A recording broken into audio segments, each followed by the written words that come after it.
but it would all be relative position would be the same. Let me show you what I mean on the fretboard, just so you can see it. And this is often the choice that we have.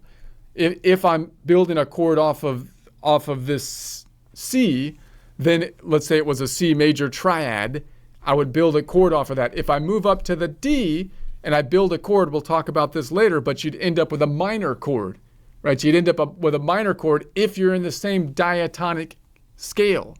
But you could say, maybe I don't want to be in the same diatonic scale. Maybe I'm going to say I'm going to play a chord in the key of C and then shift this up and play as though I'm in the D Ionian, meaning a major chord here. That would probably still sound okay, not because it's in the same diatonic key possibly, but because the shape is completely parallel. And you can see that on the fretboard because you're going to use the same like bar chord. If you use the same bar chord over here, it might still sound good even if it's not diatonically consistent, not the same collection of 7 notes, because all of the relative positions, all of the relative ratios are exactly the same. That's kind of what happens in the blues when you play the 7 to the 7 to the 7. So you're playing things that are technically not in the same diatonic key, but they're all completely parallel. So those are usually your two choices, right? Do I want to play something that's all in the same key, or do I want to play something that's all completely parallel? They both have their own kind of feel to them, right? So you can test those two concepts out. But oftentimes people get confused between the two, and that's what we're trying to limit here, right? So if you're staying in the same key, same collection of notes, we would just build off of the second one here, right? So we're building off of the 6, and then we apply the formula from that point outwards. What if I build off of the next one? So now I'm going to start from the third one. So I'm going to say the third one down is the E. So I'm going to pull that 8. That's going to be my starting point, and we would call this the Phrygian, which I would call absolute mode number 3. Absolute mode number 3, the Phrygian mode. And so now we start on the 8, and what's going to be our formula? Well, it's just going to be as though we started on the third one down. So we're going to start here and then just apply the same formula. So I'm on the third note as compared to the major scale. Notice what we're doing here. We're focusing on the major scale as though it's our key, our reference key, which is typical to do in Western music, but you don't have to do it that way. We could have derived this formula just from the formula standpoint with any other formula. I could have used Dorian as my key and look at all of the other modes in relation to the Dorian. That's just not, so the mode, there's nothing special from just like a modal standpoint in terms of them all being connected and possible to be derived from each other. So, but the major scale was historically what we came up with first, and you can argue, why scientifically it might be more useful or in some contexts or whatnot, which we might talk about later. But there's nothing special from the fact that you could derive each from each other. They're all connected. So, but it's practical then to say I'm going to assign a numbering system based on the major scale, which I would call the absolute modes. So in other words, I'm going to name these notes, all of these notes, I'm going to name them with a numbering system like the Nashville music system does on these notes. But instead of saying I'm just going to write all the songs as though they're in C major, even though the tonic is the D, I would rather recognize, as some jazz guys are doing, I believe, right, that D is the tonic and I'm playing in D Dorian, but I don't want to renumber the system to make this D the 1. You see, that's the problem. If I call it a scale, I have to make this D the 1. That means I have to renumber the same set of notes. That means when I'm looking at the fretboard, looking at the relative relationships, I have to renumber in my mind the set of notes. I don't want to do that. I want to see this as a node. A point doesn't change. It's mode number 2. Absolute node number 2 doesn't change. And if I do that, then it's like, well, then I just build my chords off of that node. And I know that node is Roman numeral number 2. Therefore, it's a minor mode. Therefore, it's a minor chord that I'm going to construct. What's going to be the next one down? It's going to be an absolute mode number 3, right?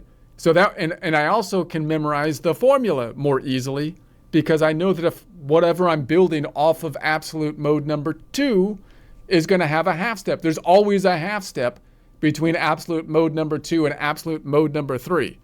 You see, if I say this is now the 1, then I have to renumber where the whole steps and half steps lie.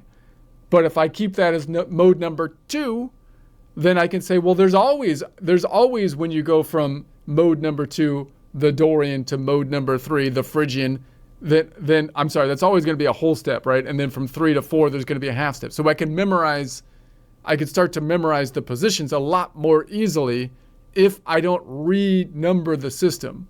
Now, so I want to keep that in mind. That's the big thing that I'm kind of advocating for, which is similar to the Nashville numbering system. That'll make it a lot easier for you to memorize the fretboard. It'll make it a lot easier to memorize the formula, and it'll be a lot easier to build chords off of.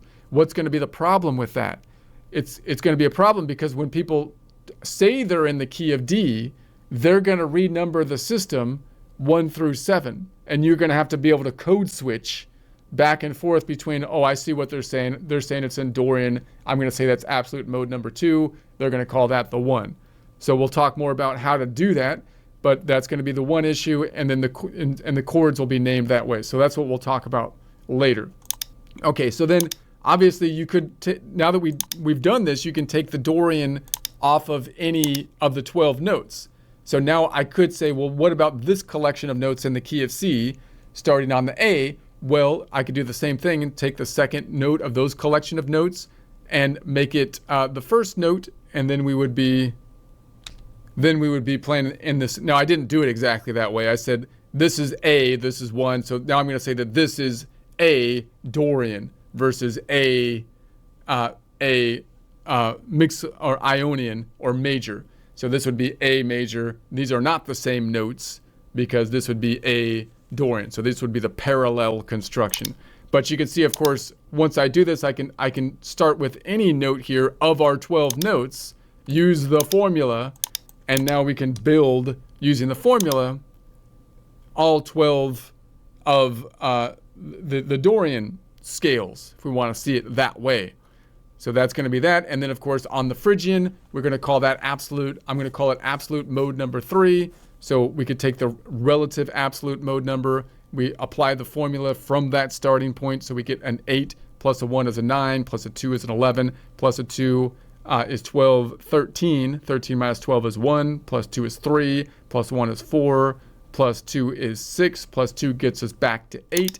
And then, of course, we can do that same formula off of every of the 12 notes within the musical alphabet. And then we could do the same thing for the next one. What do we call the next one? We call it Lydian. So I want to keep the name. I would still call it absolute mode number 4. It's got an uppercase if you say it's a Roman numeral, because it's going to be what we could call a major mode. And so then we would just start the formula from that point. So now we're looking at the Lydian, which is going to be the F. And so we would start the formula from that too, right? So here, and we would just count that down.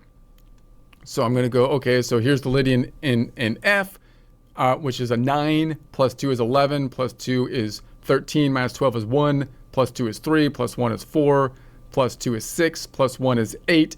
I'm sorry, plus 2 is 8, plus 1 gets us back to 9. So that's going to be that. Now, again, I would want to keep this one as the Lydian absolute mode number 5. I want to keep that node name the same, but they're going to want to try to rename it to the 1. And this is one reason that this happens is when we start to get to the intervals, which is distance. They're going to use the scale degree to label the interval.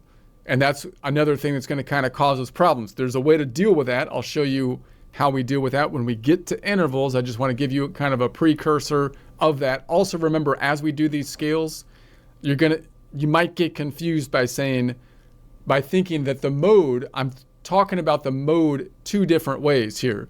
One is by point. I'm saying this is that point that we're starting on, the node within the system, the mode within the system, and by scale, meaning that's the starting point, and if we count up from that point or make that the tonic,